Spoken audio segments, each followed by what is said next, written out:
Good morning and welcome to Love Every Moment, coming to you today from Glen, New Hampshire. Well, today's verse is Matthew 5:36 and also 37.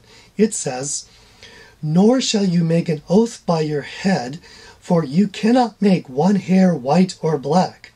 But let your statement be yes, yes, or no, no. Anything beyond these is of evil." Well, first of all, I must say that I know some people who can make their hair white or black, but that's another story. So, if you didn't see last week's video, I have the link right up here where I tackle the first part about making vows. This whole thing comes in a series in the Sermon on the Mount about, you've heard this one thing, but I'm going to tell you the next. In other words, here's what the law had said or traditions have said, but I'm going to show you what goes beyond the letter of the law, which is the heart of the law. And it started with anger. You've heard that you shall not murder, but I'm going to say that anger is the same thing. It's the heart of the law. It goes beyond the law. So once we get to this case in verse 33, you've heard that you should not make false vows, but the higher call is to not make a vow at all. Don't swear by God. Don't swear by the Bible. Or this part about making an oath by your head, I would interpret that as swearing by your own reputation, such as, I give you my word as a Christian, or I give you my word as a gentleman, or something like that. Don't make any oaths. Just speak plainly. Let your yes be yes and your no be no.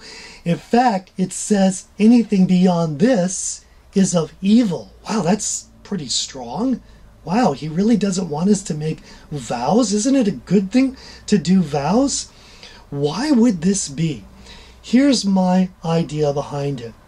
Remember that when we fall in love with Jesus so much that we love him more than anyone else or anything else, once we've emptied ourselves of all of that and he can have it all, he will give us new desires so that we will have his desires. We will have his love, and also we will speak his words. And when we speak his words, we will mean what we mean. Our yes will be yes and our no will be no. And we won't have to invoke the name of God or the Bible or our reputation or anything else. In fact, doing those things is more of a human act, that we're relying on our human abilities, and that's why it's of evil. We don't want to do our Christianity out of our human efforts. It should flow from his love flowing through our lives. Now, let me go to a personal example. When I was 10 or 11 or 12, my parents were in the process of getting divorced, and my father wanted to have custody of me and my sister. And he told me, well, if you want to live with me, son, we'll do all of these father-son activities. We'll go on outings and do all these wonderful things.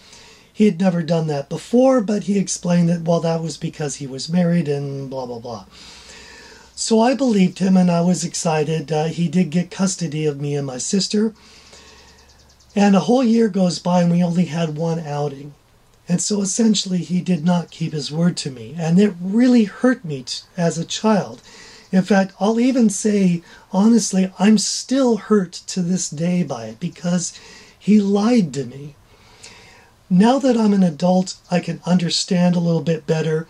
He was probably speaking out of wishful thinking, shall we call it. And he was hoping that it would be true.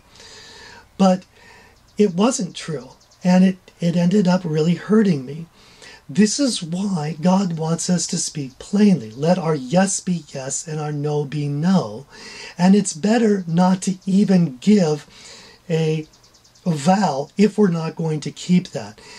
And that includes even casual things like, yeah, we'll get together sometime. If it's not true, we shouldn't say it. Why is that? It's to show love to someone so that we don't hurt their feelings. It's all about love. Because if we love every moment, we're going to love every moment.